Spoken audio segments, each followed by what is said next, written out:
İnsanı diğer canlılardan değerli kılan nedir? What makes the human being more worthy than any other species? Yeah, so there's this question that arises pertaining to human value, right? Where does human value come from, and how much is human value? How valuable are human beings in comparison to, say, animals and that sort of thing?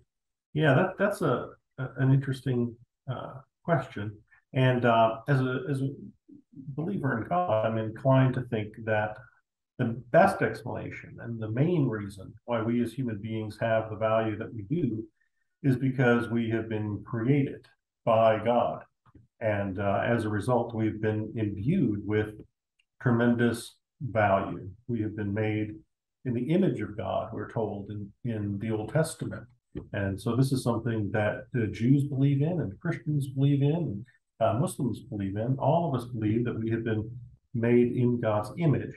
And whatever that exactly amounts to, and I'm sure there's quite a bit of mystery as to exactly what it means to have been made in God's image, I'm inclined to think that our value is very much tied up in that reality, that we have been made by God in his image.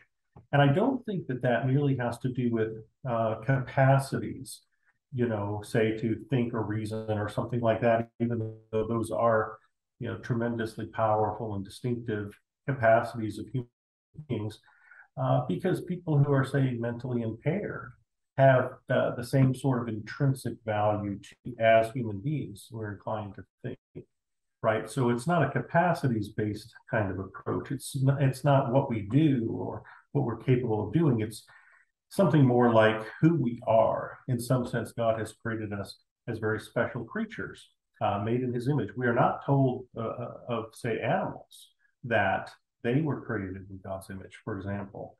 And that's why I'm comfortable, say, eating a fish or eating a chicken or something like that, right? But obviously, I'm not going to eat a fellow human being. So, yeah.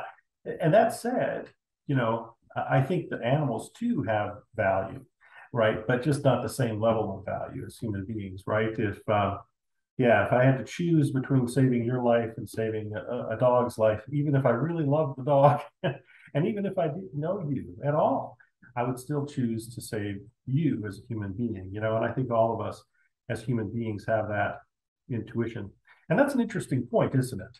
So I started by saying, as a believer in God, this is the way I see it. But I think that all of us as human beings have a certain ability to apprehend human value, right? Intuitively, we as human beings simply recognize that other human beings possess great dignity and worth and value. There's something sacred about them. And this is something that I think believers and unbelievers alike share in common. I think all human beings, if they are honest, will intuitively recognize that other human beings, and all of us as human beings, have tremendous value. And at times, in fact, I'm inclined to say something like infinite value, which would really only make sense, I think, on a theistic kind of perspective.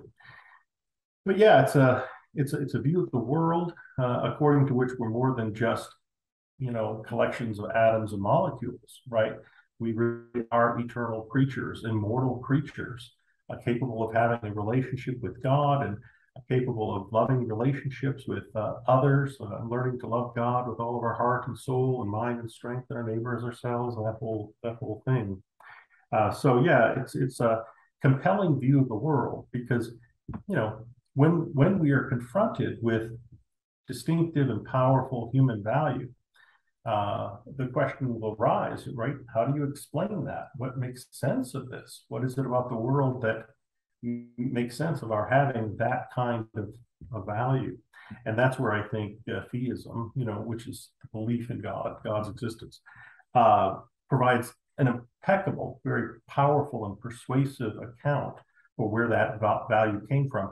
Value that we can all intuitively recognize obtains, but then what provides the explanation for it? That's where I think theism can really come in handy. So that's my basic answer to the question of human value, and it's a really important matter. It's one aspect among others of morality that I think really evidentially points in the direction of God's reality and of God's existence, and even of God's goodness. And you know, as a Christian, I'm inclined to think that there's something really compelling about the idea that God created us all with value and dignity and worth, and He loves us all of us. And we're told this, you know, in Christian scriptures that God created us, and though we have great value, we fell into sin, we rebelled, and we became unlovely, all of us as human beings in our fallen condition. But even in that fallen condition, God loved us enough to make possible our salvation, and He reached out to us to offer us that. And that's just a really compelling and powerful word too. So yeah, I mainly think that this sort of evidence points toward the existence of God per se, and it also makes tremendous sense for me as a Christian in particular. There was a Christian thinker named Austin Farrer who taught at Oxford, and he was a colleague of C.S. Lewis's. And yeah, he wrote about this issue of how intuitively we recognize the value of others, of other human beings. And we should, he said, feel a sort of frustration in our inability to make sense of why we feel so strongly about the value of others. And he said ultimately the best, or even perhaps the only explanation for our deep intuitive recognition of the value of others is in some sense seeing God in our neighbor and our neighbor in God, right? It's an exalted view of human beings that comes about as a result of having a high view of who God is. God is a God of love who created us for reasons and for purposes and for fellowship with Him. And so, like C.S. Lewis once said, there are no ordinary human beings. Everybody that you meet, right, from the guy cleaning the street, you know, to the clerk at the store, everyone we meet is an immortal creature made in God's image, and someone with so much significance and so much value that we can hardly, you know, get our minds around it. You know, just recently I lost a dear friend of mine that I used to work with for 14 years, and I had to move away from that area a couple of years ago. And over the summer, on June 17th, I heard the news that he had died. I had communicated with him just the day before, and it was a shocker. And as I've been reflecting over the last few months about the loss of this dear friend of mine, I have thought, boy, what a valuable human being, you know, and what a remarkable life he lived.